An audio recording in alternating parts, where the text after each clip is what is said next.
మన దేశంలోనే మన ఆంధ్రప్రదేశ్లో తెలంగాణలో చాలా పెద్ద ఇన్స్టిట్యూట్ ఇదే. మీరు చూడొచ్చు దీని గేట్ బయట నుంచి ఎంతమంది వస్తుండ్రో చూడొచ్చు. ఎండల వీళ్ళు వచ్చిన దాని తర్వాత ఈడ నిల్చోడానికి జాగా లేకుండా ఉన్నది. మీరు చూడొచ్చు ఏడనైనా కానీ ఒక అన్న ఈడ ఒక బస్ స్టాప్ అనేది గతి లేకుండా ఉన్నది అన్న. అంత నీచంగా ఉన్నది ప్రభుత్వం అనేది. ఈడ చూడొచ్చు మీరు, ఇగో చూడండి వాళ్ళు నడుచుకొని వెళ్ళే పరిస్థితి ఎట్లా చెత్త వేసిపోతున్నారు.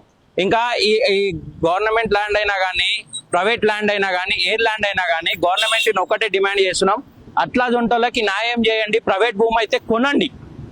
మీరు ప్రైవేట్ భూమి అంటున్నారు కదా, గవర్నమెంట్ దగ్గర పైసలు ఉన్నాయి కదా, ప్రైవేట్ భూమి అయితే కొనండి. అది గవర్నమెంట్ భూమి అయితే ఇమీడియట్లీ వాళ్ళకి హాస్టల్ అనేది కట్టాలా, ఒక పార్క్ అనేది ఇమీడియట్లీ బిల్డ్ చేయాలా. అట్లయితేనే మీరు గవర్నమెంట్ అనేది ఒక ప్రజల గురించి ప్రజల వైపు చేస్తుందని చెప్పేది బయటికి వస్తుంది. అంతేగాని మీరు ఏదో మేము లక్షల కోట్లు తీసుకొచ్చినాం, మేము హైడ్రా తీసుకొచ్చినాం, మేము అది చేసినాం కాదు.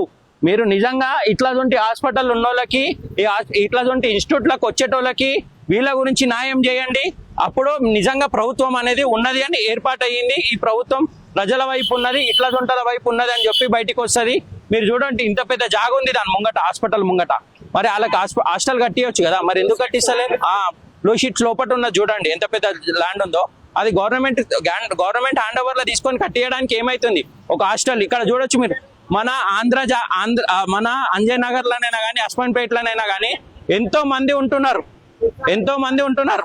అట్లా దొంటలకి ఒక్కొక్కరికి 5,000, 10,000, 20,000, 30,000 కిరాయిలు వాళ్ళ పరిస్థితులను చూసి ఇంకా ఎక్కువ కిరాయిలు తీసుకోవడం జరుగుతుంది. అట్లా దొంటలకు హాస్టల్ కట్టిస్తే మీరు న్యాయం చేసిన వాళ్ళు కాదా? ఎన్నో ఊర్లు వదులుకొని అట్లా జొంటలని అరే నా కొడుకున్నారు కూతురు ఉన్నారు నేను కాపాడుకోవాలని చెప్పి ఇట్లా జొంటి జాగాలు వస్తారు. చూడండి ఇక్కడ మీరు అంజయ్ నగర్ లో చూడండి, ఆ నుంచి ఎట్లా ఈ రోడ్ల నుంచి నడుచుకుంటూ వస్తారో. వాళ్ళ బాధ చూడండి, వాళ్ళ అవస్థ చూడండి ఎంతగానం ఉంటుందో. ఓనర్లు ఒక్కొక్కసారి వాళ్ళ పిల్లలు లొల్లి చేస్తే ఇలా కొట్టేస్తున్నారు, ఖాళీ చేయండి అమ్మా మీరు అని చెప్పేసి, లేకపోతే కిరాయిలు పెంచి ఇస్తున్నారు వాళ్ళకి.